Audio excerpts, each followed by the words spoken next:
중심 잃은 예배 내려놓고 이제 나 돌아와 주님만 예배. 복음행진 오늘 9번째 시간입니다.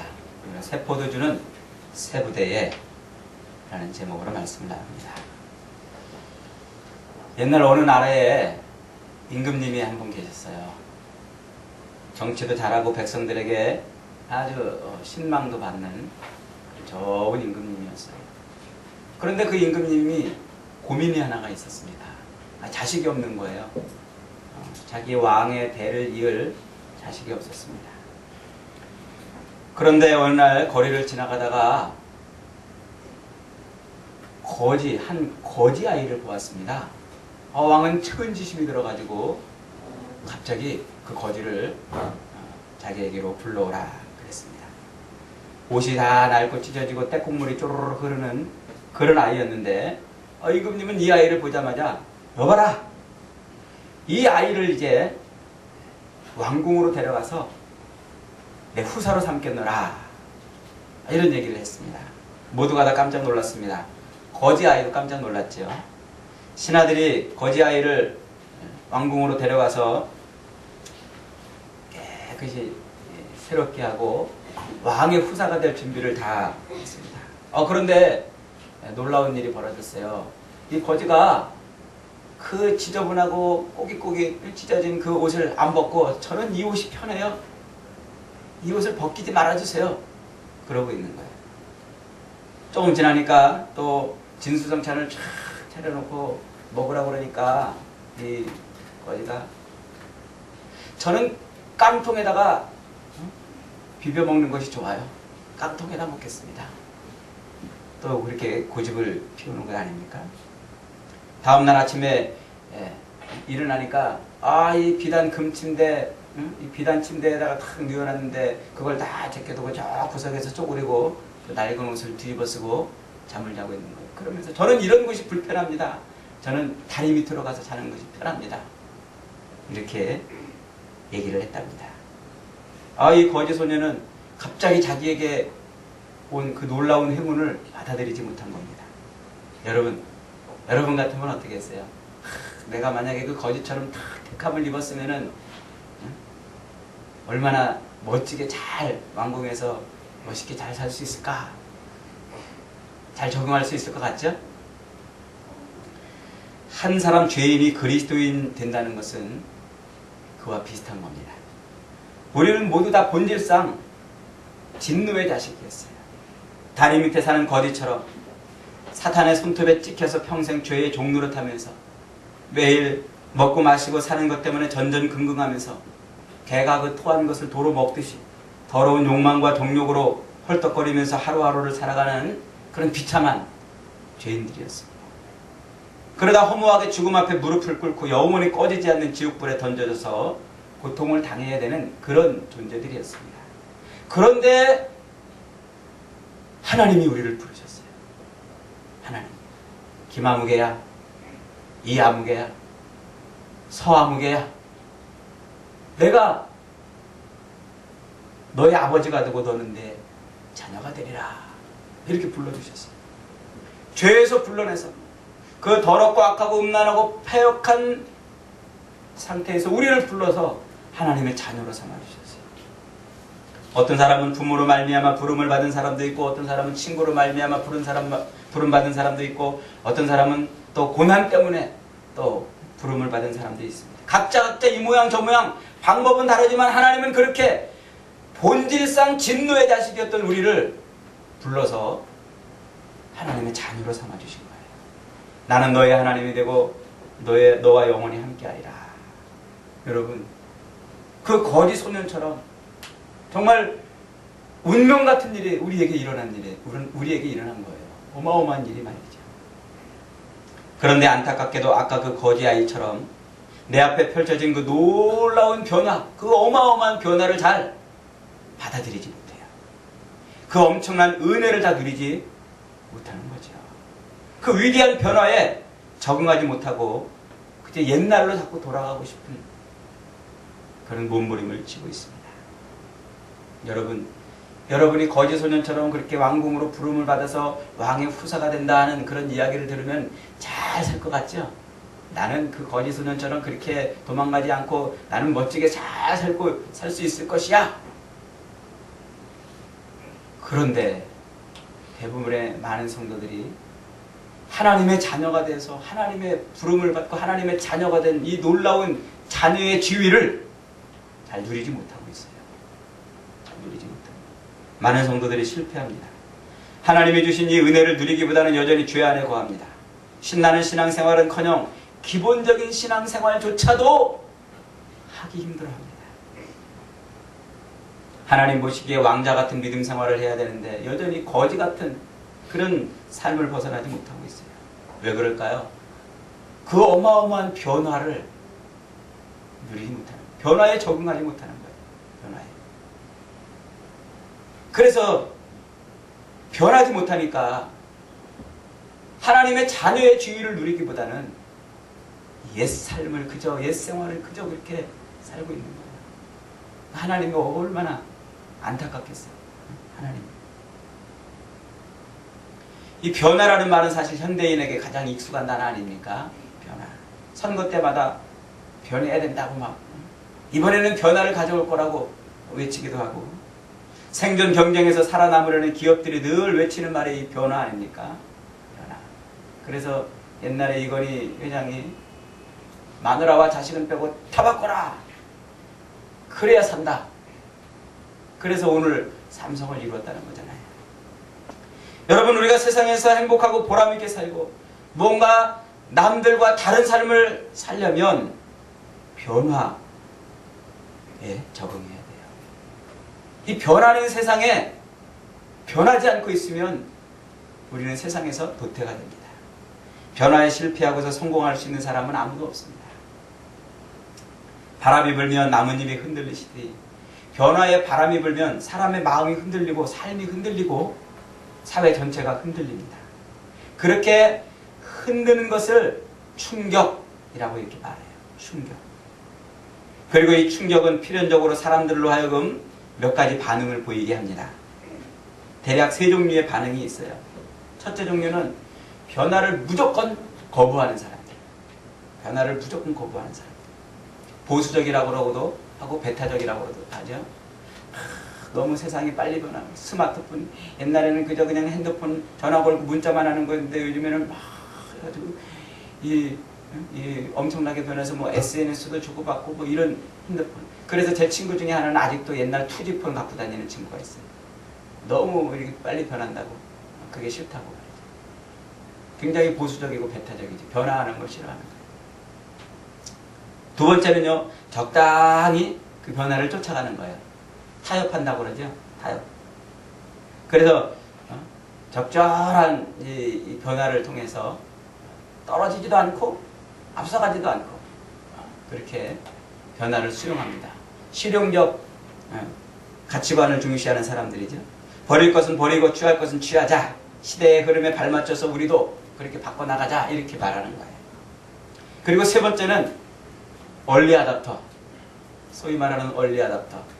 모든 것을 빨리 제일 먼저 받아들여요. 변하면은 그냥 먼저. 조금 변하면은 금방. 그래서 머리 스타일이 조금 뭔가 유행한다. 드라마에서 뭔가 최신 유행이 나온다. 그럼 금방 그걸 바꾸는 사람이 있고, 옷 스타일도 바꾸는 사람이 있고, 기계가 뭐 새로운 거 나왔다 그러면 새 것을 먼저 사서 써봐야 되는 뭐 이런 사람들이 있어요. 금방 그 변화에 민감해서 적응하는 것이죠. 사회 변화는 어쩌면은 그런 사람들에 의해서 사회가 바뀌는지도 모르겠어요. 여러분은 이 세 종류의 사람 중에서 어디에 속합니까? 첫째로 보수파, 둘째로 중도파, 셋째로 변화파. 몇 번? 여러분은 몇 번이에요? 이현우 집사님 몇 번 같아요? 1번? 2번? 적절하게. 근데 사실은요, 우리가 안 변하는 것 같아도 다 변해요. 다 변해. 다. 단지 뭐가 문제예요? 속도의 문제예요. 속도. 아무리 세상 변한다고 나는 안 변할 거야, 세상 바뀐다고 해도 나는 안 바뀔 거야 라고 하는 사람도 결국은 다 변해요. 지금 상투 틀고 가 쓰고 다니는 사람 있어요? 지금 무슨 도포자락 입고 그러고 수염 신체 밟는 수지 부무라 해가지고 그거 지키고 사는 사람 있나요? 없잖아요. 다 변했어요. 어느 순간에 다 변했어요. 지금 자동차 안 타고 다니는 사람 있나요? 핸드폰 안 갖고 다니는 사람 있나요? 스마트폰 최신 유행폰으로 다 갖고 다니잖아요. 전화를 쓰지 않고 TV를 안 보고 양복을 입지 않는 사람이 없어요. 다 변하는데 다만 무엇의 차이라고요? 속도의 차이예요. 속도. 빠르게 변하는 사람이 있고 천천히 변하는 사람이 있어요. 그러면 왜 이렇게 속도의 차이가 나는 걸까요? 왜 이런 속도의 차이가 나는 걸까요?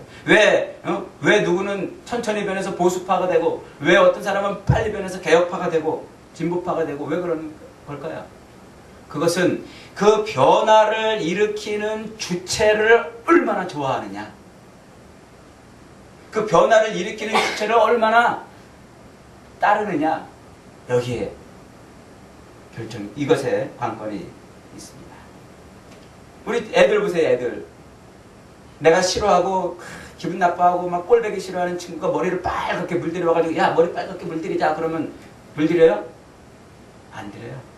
그런데 자기가 정말 좋아하고 친한 친구, 정말로 굉장히 가까운 친구가 와가지고 머리를 빨갛게 물들여가지고 와가지고 싹 보이면 자기도 금방 그 다음날 빨갛게 물들여요. 그죠? 왜 그래요? 변화의 주체를 내가 얼마나 좋아하느냐. 그래서 사람들은요, 자기가 좋아하고 자기가 믿는 것을 따라 변화하게 되어 있어요.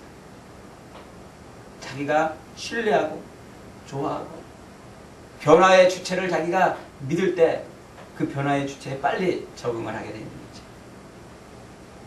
거죠. 오늘 말씀이 바로 그 문제에 대한 거예요. 우리가 예수를 믿고 있으면서도 왜 빨리 변하지 않고 예수를 믿으면서도 왜 변화된 삶을 빨리 살아가지 못하느냐 하는 문제예요. 우리의 삶을 변화시키는 변화의 주체이신 예수 그리스도에 대해서 우리가 어떤 마음을 갖고 있느냐는 것을 보여주는 거죠. 주일날 교회 와서 예배를 드리고 주님은 나의 주시오 구원자시오 나의 전부가 됐습니다 고백하고 돌아가도 주님이 원하시고 바라시는 대로 내 삶이 변화되지 않는 삶을 살고 있다면 입에서 아무리 좋은 말이 나와도 주님에 대한 아무리 멋진 찬양이 나와도 주님에 대한 마음이 삶에서 고스란히 드러나는 거예요.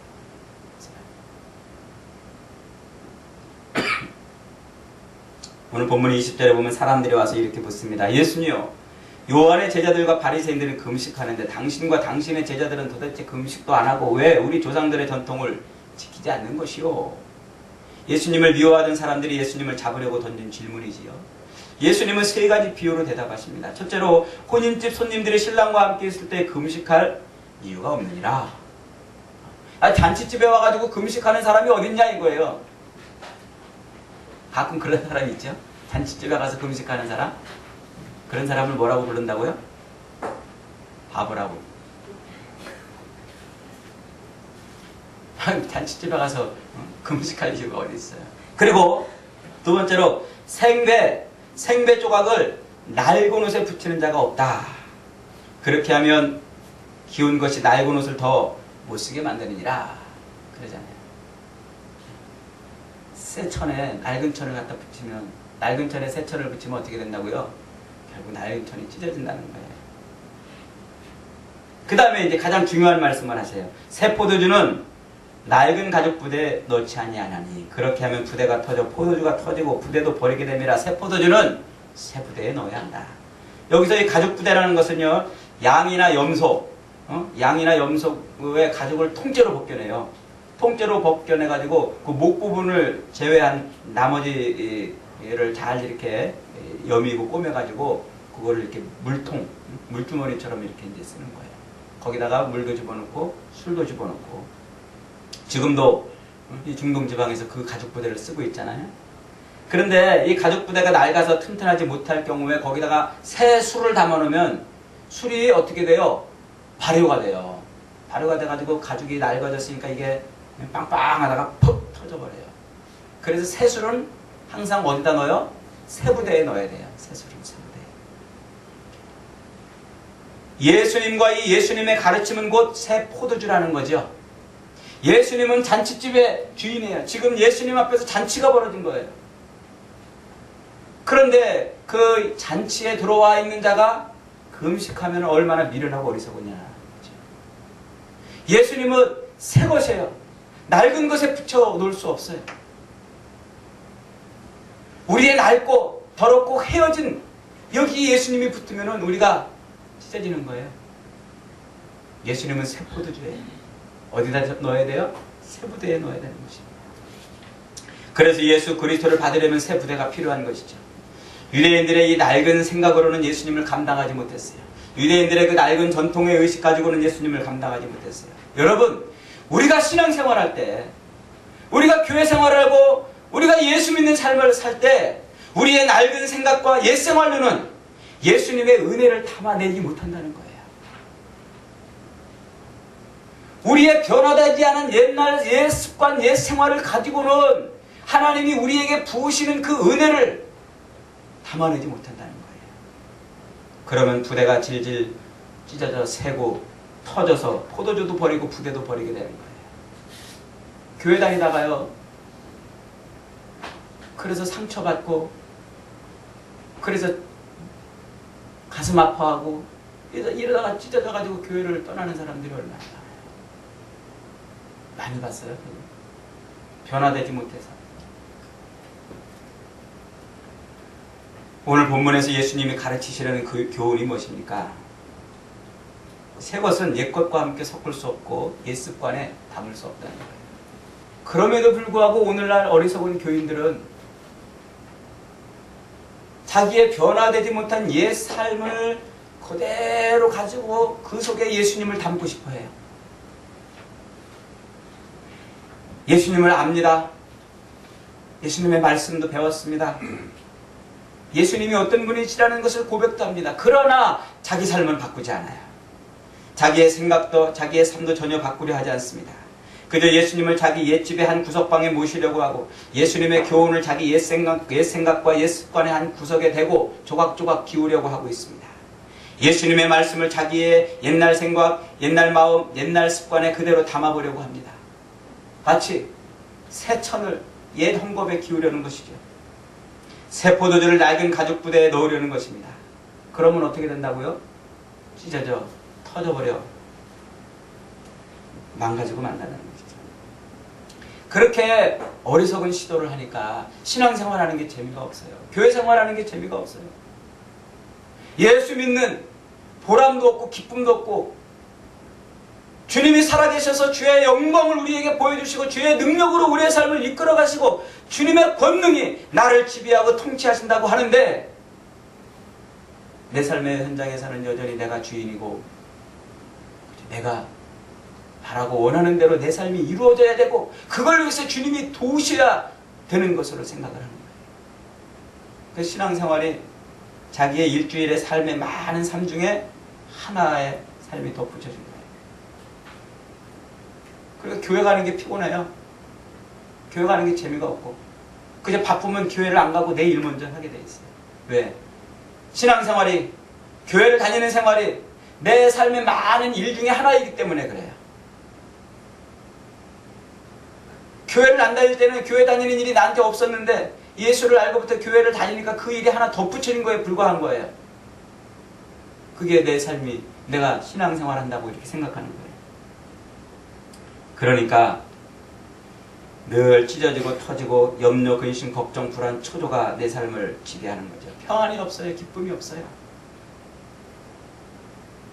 예수 그리스도에게서 시작된 이 변화, 그 변화의 바람을 타지 못하고 내가 변하지 않으면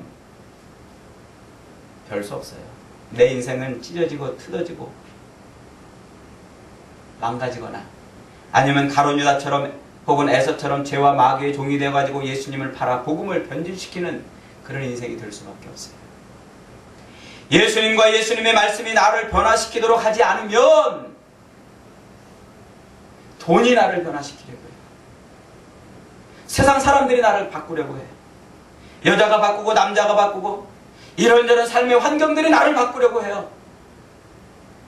예수님으로 말미암아 내가 바뀌지 않으면 그런 것들이 다가와서 나를 바꾸려고 만들어내는 거예요.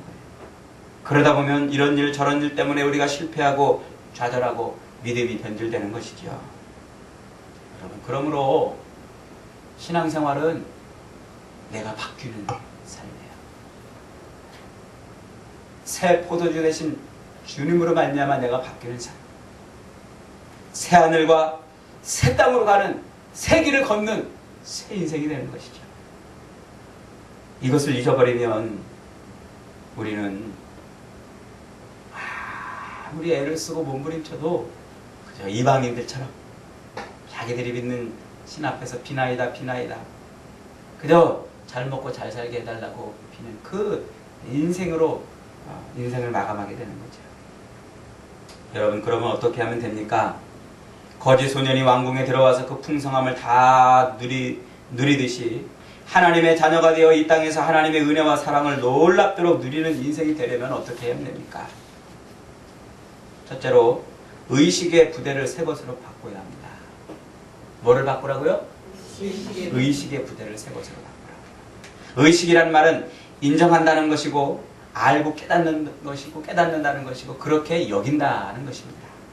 사도 바울은 로마서 6장 3절로 4절에서 이렇게 말합니다. 우리가 그리스도와 합하여 세례를 받은 우리는 그의 죽으심과 합하여 세례받은 줄을 알지 못하느니요. 그러므로 우리가 그의 죽으심과 합하여 세례를 받음으로 그와 함께 장사되었나니 이는 아버지의 영광으로 말미암아 그리스도를 죽은 자 가운데서 살리심같이 우리도 또한 새 생명 가운데서 행하게 하려 하심이니라. 무슨 말입니까? 예수 믿으면 우리가 죽은 자라는 것을 깨달으라는 거예요. 예수를 믿는 그 즉시 예수님을 나의 구주, 나의 하나님, 나의 구세주로 영접하고 받아들이는 그 순간 나는 뭐한 존재? 나는 죽은 존재라고 고백하라는 거예요. 죄에 붙들려 살던 내 옛 자아가 죽었다는 것입니다. 내 인생은 나의 것! 하고 외치던 그 삶이 죽었다는 겁니다. 내 자아가 죽고 나를 위해 살던 내 삶이 죽고 더럽고 악하고 게으르고 연약하고 불성실한 내 모든 옛 자아를 십자가에 못 박아 죽였다 하는 거예요. 많은 성도들이 바로 이 점에서 헷갈리고 있어요. 이 점에서. 예수를 믿으면 지금 내 현재의 삶, 매일 아침 무엇을 먹을까, 무엇을 마실까, 무엇을 입을까, 의식주 문제의 삶이 바뀌는 거라고 생각을 해요. 그래서 예수를 믿으면 잘 먹고 잘 살게 되어야 된다고 생각을 해요. 예수를 믿으면 형통하고 승승장구하고 남들 앞에 보란듯이 뭔가 드러낼 수 있는 그런 것들을 많이 얻는 인생이 될 거라고 착각을 한다는 거죠. 예수 믿으면 어떻게 됐다고요? 내가 죽었다니까요. 죽었다니까. 죽었는데 잘 먹고 잘 사는 게 무슨 의미가 있고 성공하는 게 무슨 의미가 있고 남들에게 나를 내 보이는 그런 자랑이 무슨 의미가 있냐는 거죠. 여러분, 우리가 예수 그리스도를 믿는 그 순간, 하나님의 자녀가 된 그 순간 나의 옛삶은 완전히 죽었다고 선언하십시오. 고백하십시오. 그리고 믿으십시오. 십자가에서 죽으신 예수님이 3일 만에 죽음을 깨치고 부활하사 내 인생의 생명의 주가 되었다는 사실을 온전히 인정한다는 것은 이제 내가 죽었다는 것을 말하는 것입니다. 여러분, 여러분의 인생의 주인이 여러분에서 예수님으로 바뀌었음을 고백하지 않으면, 그것을 인정하지 않으면 우리는 낡은 가죽부대처럼 터져버려요. 우리 안에 임하신 예수님의 생명이 역사하고 우리 안에서 죄의 놀라운 능력이 그래 불같이 임하는 그런 영광을 맛보지 못하는 거예요. 왜요? 그렇게 발효가 되면, 새술이 발효가 되면 부대는 터지기 때문에 그렇게 되는 거죠. 사랑하는 여러분, 예수 그리스도를 믿는다는 것은 나를 죽이는 것이고 이제 나를 위해 살던 삶이 예수님을 위해 사는 삶으로 바뀌는 것인 줄 확실히 깨달으시기를 축원합니다. 그럴 때 주님이 내 삶에서 역사하신다니까요. 그럴 때 주님이 내 삶에서 내 삶 속에 들어와서 발효가 되시는 거예요. 주의 영광을 드러내는 인생으로 쓰시는 거예요. 주의 이름을 나타내는 인생으로 쓰시는 거예요. 우리가 바라고 원하고 기대하고 소망하는 것처럼 우리를 잘 먹고 잘 살게 하셔서도 그렇게 하실 수도 있고, 혹은 우리가 원치 않는 가시밭길을 걷게 함으로써도 그렇게 하실 수 있어요. 그렇게 주님이 우리를 어떻게 쓰시든지 간에 나는 죽고 주님만 사십니다. 내 인생 그렇게 바뀌었습니다. 고백할 때, 그때 주님이 내 인생을 들어서 쓰시는 거예요.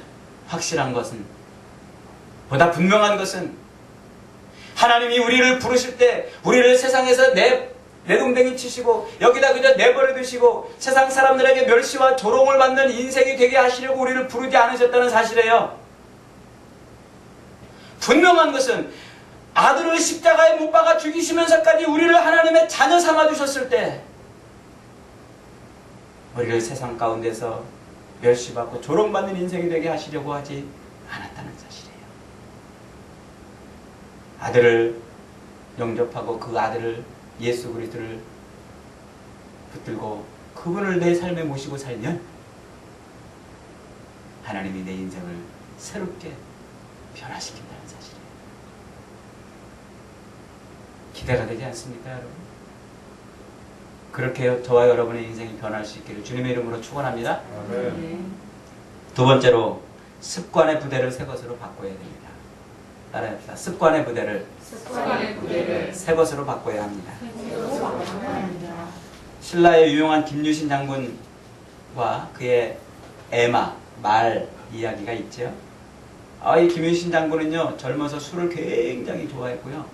또 기생을 그렇게 사랑했대요. 기생집에 열심히 출입을 했대요.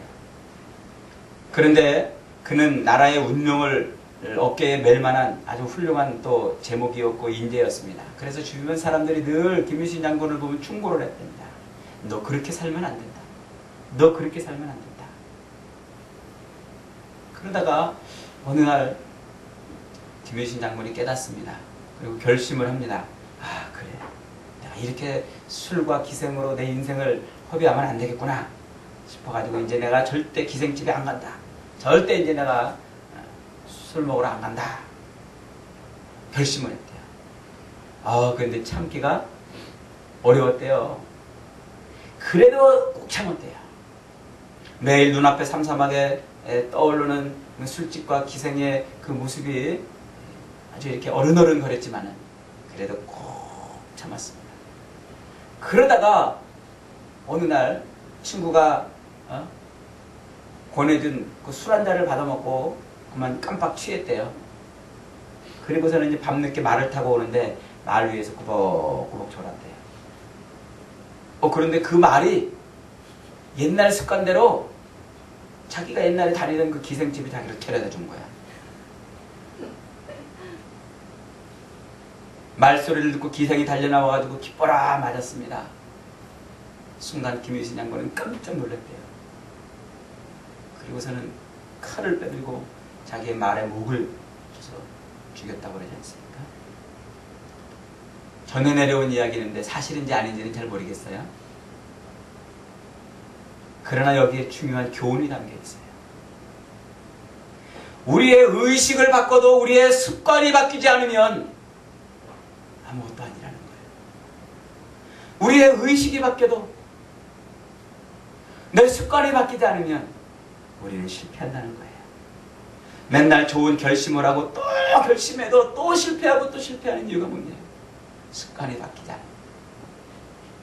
제가 방학 때만 되면 방학 계획서를 피자를 열심히 그려요. 쫙쫙쫙 그려가지고 몇 시부터 몇 시까지는 뭐하고 몇 시부터 몇 시까지는 뭐하고 쫙쫙쫙 다 그려봤죠, 피자? 열심히 딱 해놨는데 그 다음날부터 한 번도 그걸 실행해보지 못한 거야. 네. 노는 게 먼저거든. 친구들하고 놀러 나가는 게 먼저. 여러분, 오늘도 여러분을 태우고 끄덕이며 기생집으로 데려가고 있는 그 옛 습관에 애마가 있습니까? 그것을 죽이십시오. 그것을 바꾸지 않으면, 그것을 죽이지 않으면 우리 삶은 바뀌지 않습니다. 바울은 로마서 6장 6절로 8절에서 이렇게 선언합니다. 우리가 알거니와 우리 옛사람이 주 예수와 함께 십자가에 못 박힌 것은 죄의 몸이 멸하여 다시는 우리가 죄에게 종노릇 하지 아니하려 하니 우리가 그리스도와 함께 죽었으면 또한 그와 함께 살 줄을 믿노라. 왜 여러분의 삶에 기도의 능력이 나타나지 않습니까? 기도하지 않으니까요. 왜 하나님의 말씀의 능력이 여러분의 삶에 임하지 않습니까? 성경을 읽지 않으니까요. 왜 날마다 하나님의 임재하심을 느끼지 못합니까? 그렇게 예배하지 않으니까요. 왜 찬양에 감격이 없습니까? 찬송하지 않으니까요.